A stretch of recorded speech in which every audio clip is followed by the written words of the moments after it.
Welcome back to Trans Guy Reacts, and my name is Nick, and I do videos about women's basketball, collegiate and professional. Today, I want to break down the marketing team of the WNBA and look at what the makeup is right now and how that impacts how the league is going forward. I think it's really important for us to call out, who's in charge, who's making the decisions in the WNBA, and why things are moving the way they have been moving.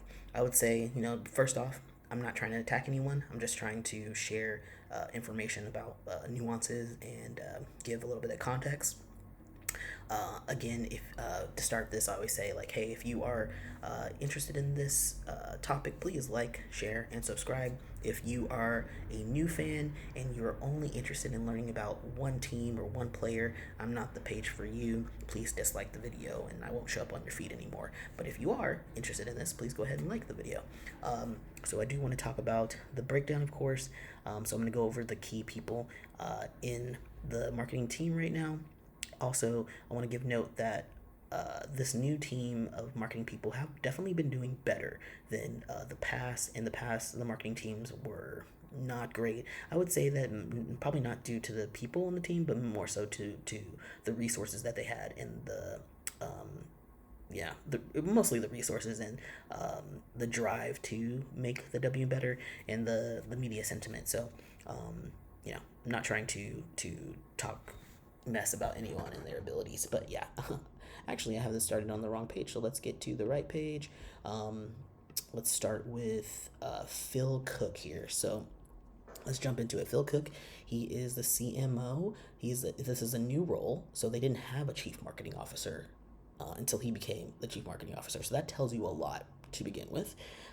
So you scroll down to his experience. He's been the chief marketing officer since December of 2020. So well after the COVID situation. I don't know who was running things before that. Obviously, there wasn't a CMO, so not really sure how this was being handled during COVID. But at the end of towards the end of the first year of COVID, they hired Phil Cook, and he comes from, as you can see, Nike. He was with Nike for almost 25 years as a senior brand director, many different roles. Let's look at his see here. He's senior brand director. He has worked with the W for about a year. Specifically down here, he worked for the women's team for about a year. And it was just like women's sports in general. It wasn't the WNBA. So just want to point that out. Always, kind of a big role, big titles here. And, he started in sports marketing management back in the 90s, but quickly moved his way up and became a director. And that seems to be the thing that you do at Nike. Once you get in there, you don't really you don't leave Nike, you just move up the corporate chain or change departments, which to me, little suspect. I mean, it's great to bring in someone with a lot of experience coming from the sports world, but at the same time, he's like 50 plus, he's white, he's just been in the C-suite or the senior brand director role for a long time. As someone who's worked in corporate America quite a bit of my life, people in the C-suite a lot of times are not really, in my opinion, working. They're giving their expertise. They're just talking. So most of their day is meetings. They literally are just in meetings all day. Sometimes they talk to their coworkers or their people below them, but it's still like a meeting, right? You're just literally meetings. You're hearing information. Maybe you're looking at a spreadsheet. You're coming to conclusions. Sometimes you're writing a report, but most of the time you're just giving your opinion. And I mean, I don't really love that. I feel like a lot of times the people doing the actual work are the people below you, and I don't love that he's male. There's nothing wrong with that, but I'm just like, you're gonna have the first chief marketing officer be someone, and you decide to give it to an older white male. And I was even looking at his recommendations, and they're all from white men, and the ones that he's given are all to white men, and one woman. So if you look down here on recommendations, yeah, just looking at, just seeing yourself. I don't see anyone really else represented until you get down here to the very end in this really short recommendation he gives to Gina Clementi. So I don't know. I just corporate be corporating.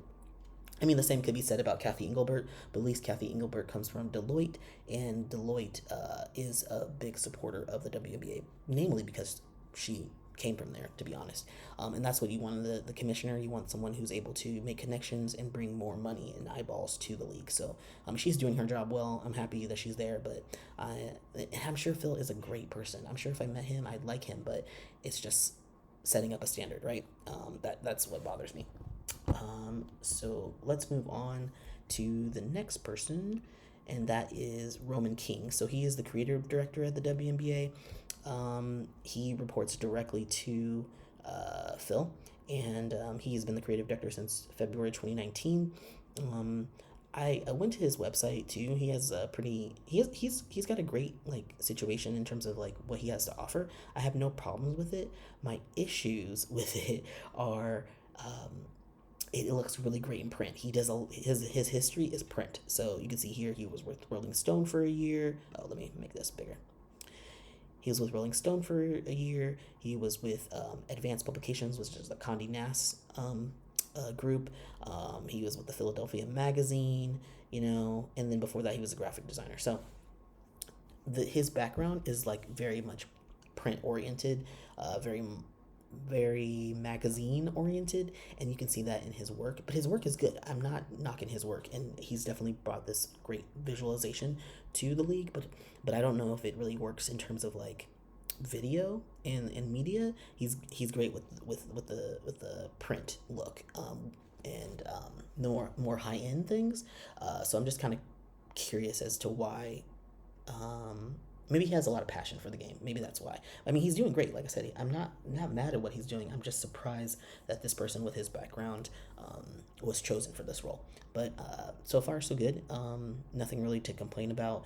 We'll see how things go as time. I mean, he's been with the team for the league for 5 years. So clearly he's doing well. They like him. But yeah, that's Roman. The next person I want to call out is Coley Edison. And now Coley is the Senior Vice President and Chief Growth Officer. So she is also in the C-suite. Love to see a woman in the C-suite. She has a great background. So I really love her background. She was the Chief Executive Officer for the Professional Bowling Association. And she was a Chief Customer Officer and Vice President there as well at the Bowlero Corporation. So she's coming from the professional bowling world, and I love that. I love bowling personally, so I'm always like geared for that. She also took the time out to go back to Harvard for an executive education in business of entertainment and media and sports. So gotta respect that. She's coming from Tulane. I like her background. I don't think there's anything wrong with her being in this position. Although again, like I said, C-suite people are mostly just talking. They're just talking and giving their recommendations. It's expertise. There's nothing wrong with that. As essentially, I'm a life coach. Like my title is a lifestyle architect. I am someone who will help you design and build your house as in your life, and then you will go off and live in it and maintain it. That's what I do. So I'm just bringing my expertise and my knowledge, but in a more hands-on way, and helping you change the complete trajectory of your life. When you're in C-suite, you're coming in with your expertise from working in corporate and seeing all these things, and then you're giving your opinions and recommendations. It's really similar, but I would say it's not as direct of an impact on people. It's more of a trickle-down effect. In my opinion, I think that managers and directors and not even directors, sometimes managers make the most impact, and the people who are doing the day-to-day work actually make the most impact on the company. So then we can move over to Andy Lincoln. Andy, again, we're getting in more to the directors now. So she's a senior director of fan acquisition and engagement. She's been in the role for about 2 years. She is coming from Viacom, CBS, which I was a little surprised about. She was with Viacom for almost 4 years, and she wasn't doing much around sports. She was an associate platform manager for 10 months, and she was covering sports, and she'd done some internships as well that did cover sports. But most recently, that majority of the experience had nothing to do with sports. And she was also doing she was a marketing manager, and now marketing manager in general, and now she's a senior direct. She's a director of fan acquisition and engagement. I don't know. It seems like a kind of a big jump, but she's coming from Vanderbilt. It's got some interesting sports kind of background. Um, so I don't know. This is an interesting hire, and maybe she's doing amazing. I mean, I would say in the last few years, the fan acquisition and engagement has been much better. But again, she's a director, so I don't, I just don't know. When I'm just so suspicious because I come from the corporate world, and I'm just like, is she actually doing any work, or is she just looking at spreadsheets? I don't know. I hope she is. She seems like she's doing fine, and we're doing well with her in this position. But I do want to point that out that she doesn't really have that much of a sports background, but maybe she's passionate. Then we go to Dev Ward. Dev is the director of digital products, and she's been there for the past year, so not very, or sorry, 3 years, excuse me. Um, she was a product lead before, but she's been in the director role for 1.5 years. She's coming from Disney, which maybe not the most sporty of a background, I would say, but the fact that she's coming from Disney says a lot. She definitely has the experience of the visuals because Disney does amazing things with their digital products. Very engaging, very beautiful, very sleek.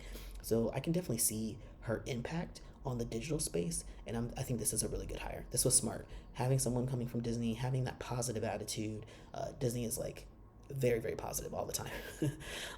And clean. I would say positive and clean. So I have no issues with this, especially considering if she's the director of the digital products, then she had a lot to do with the revamp of the website and the app, and it is way better. As someone who's been um, using the website and using their app since the first time it came out, and I remember when the League Pass was, or it was called the WNBA app or something like that. It was $4.99. And it was not good. It was clunky. It was slow. It didn't look good. It was terrible. But over time, it's gotten better and better. And I would say the last 2 years, the revamp of that app has just been fantastic. So I have to assume that Dev had a lot to do with that. So I would say fantastic hire here.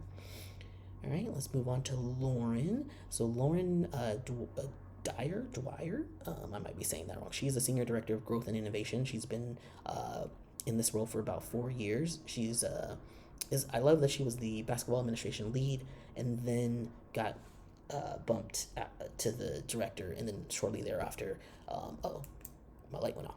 Shortly thereafter, she became the senior director. So clearly doing a great job. My light went out. I think it's because I don't have any battery. The battery is dying. We're just gonna have to do this as fast as possible. But yeah, she has a fantastic background. She worked in the digital sports area with Sports Radar here. She came from Columbia University as the senior associate director of athletics. So she has like a couple internships that are in sports. I love her background. I think she's a very appropriate person for this role. Again, even though senior director, she did come from, and having a senior, she's been a director before in her past, so she's already got that experience. She's doing it. I think she's doing a fantastic job from my understanding. So, no issues there with her in this role. Yeah, she's doing fine. Let's see here. Gonna have to use my spotlight. Sorry for the background here, but gotta do what I gotta do until I'm able to charge my battery there. So yeah, like I said, Lauren is doing fantastic. No issues with Lauren. I love her background. I think she's a great addition to the WNBA, and clearly she's been in the role for a while, like I said. So let's move on to Arati Patel. So Arati is the senior manager of social, but has only been in the role for 10 months. So maybe not a lot to say about Arati. They were at Hulu, and they were the social media manager for the sports there for almost 2 years. So, and then before that at the Fumble, which I believe is a sports entity, and a short time as a producer at TMZ. Interesting, but no issues there. The social media has gotten better, I would say, in the past year, and that might have a lot to do with Arati maybe coming in and helping. But even now, there's some things that I'm like a little slow, a little reactive. not the best presence online, but they're doing a lot better. I would say they're doing a lot better than they were in the past.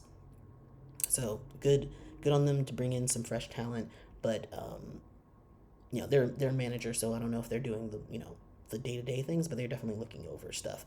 I wish they were a little bit more aggressive with their social media situation, but you only have so many resources. So let's move over to Kelly Roy again. This a manager. She's the fan growth manager of the WNBA. So she's before that she was doing the engagement and marketing specialist role, and now she's the growth manager. It makes a lot of sense. She's coming from the NBA. She's coming from the PGA, so she has as an intern at the PGA. So she's coming from a more of a sports background, marketing and sports background. Can't say much. I mean, she definitely has helped with the growth. I can say that. I mean, especially if she was a fan engagement person, a marketing specialist, she was definitely in the trenches of that. Now she's a manager. I'm sure she's doing fine. Like I said, growing. These are like more of the roles that are actually, I think, more hands-on, and you're genuinely helping grow the league. And so the same with Arati. Love to see more women in these roles, moving the needle, but would love it to be a little bit more aggressive. And I would say, they're coming from the NBA, they're coming from the New York area. It's a little bit more conservative in a lot of ways, even in the way that they dress. I've seen people, I've seen the way that they, it's business casual, and like that's not even really the league. Like the league players don't act like that, the coaches don't act like that, but the corporate does. So we have Ashley Simmons. Ashley is a creative content strategist, so she is not, we're getting into the world of not a manager. So these are the people who I feel are making the most impact. These are the people who are doing the actual hard work of making the content. If you're, I love that she was with the NBA for quite some time as a video editor. So she, cut her teeth. She was out there doing the work. She's also the women's basketball head manager at Seton Hall. So she's got the sports background, the connection, and now she's a creative content strategist. I think fantastic. Probably actually doing the more heavy lifting. That's all I'll say. And I love to see black women in these roles. Would love to see more. Would love to see more. All right, and then we have Lucy McCalman. Oh, I should have talked about her a little bit earlier because she's a content director. But she comes from Glossier and Nike. So, I guess in season was a sports and football kind of thing.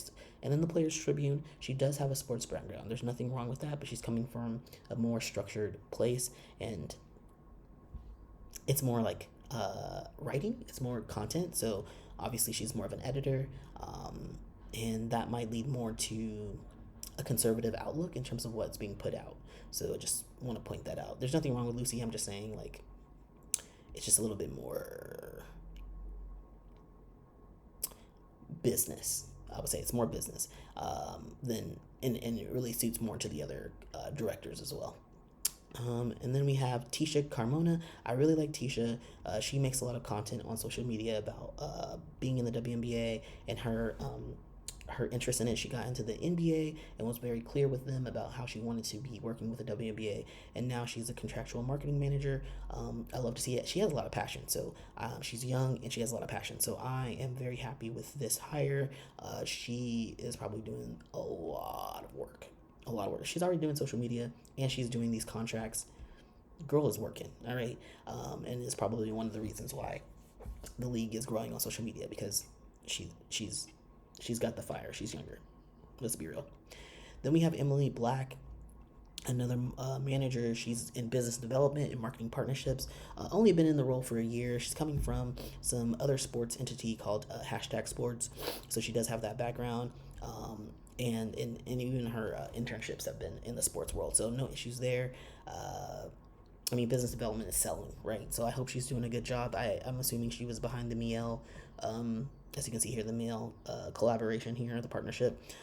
So, hey, Emily Black, you doing the work. You're doing the real hard work. Another person where I'm like, people who are actually lifting the load. If you work in business development, you're on the phone a lot, you're building relationships, you're building connections, and you're trying to get those really good deals. And then lastly, I'm going to end on Jessica Banks. She's a brand manager at the WNBA. She's very young, a lot of energy. She's been with the brand manager for the past 2 years. But she doesn't really come from a lot of sports background, but she did get her degree in sports management. So had to work her way up, looks like here, doing some other things, sales assistant, gotta pay the bills. But then being a brand consulting assistant, and then now a brand marketing manager. So she's passionate. She is. So always happy to see women of color, especially brown, black women, in these roles, and again, probably really pushing the needle, doing the heavy work. So yeah, that's the league. That's what it looks like right now, and I'm very happy with the setup. Aside from maybe the C-suite, but like I said, there's nothing really wrong with the C-suite. They come with a lot of experience. It's very typical of many C-suites, and I'm just happy that the W has a full grown marketing team. I just listed off like 10 different people, and I don't think it was like that before. I think it was very small, and they didn't have a lot of resources, and they were just working with what they had. And now with this new younger breed blood in here who are more nascent and more used to social media and know how it works, the league is going to grow exponentially because they actually understand how these things work and how it's supposed to move. So happy with the direction of the league, but I hope that it is more aggressive as time goes by and that we are able to grow the brand even more. But yeah, that is all I'll say about the marketing team. If you like this video, please go ahead and share, and subscribe, and I will see you in the next video. Later.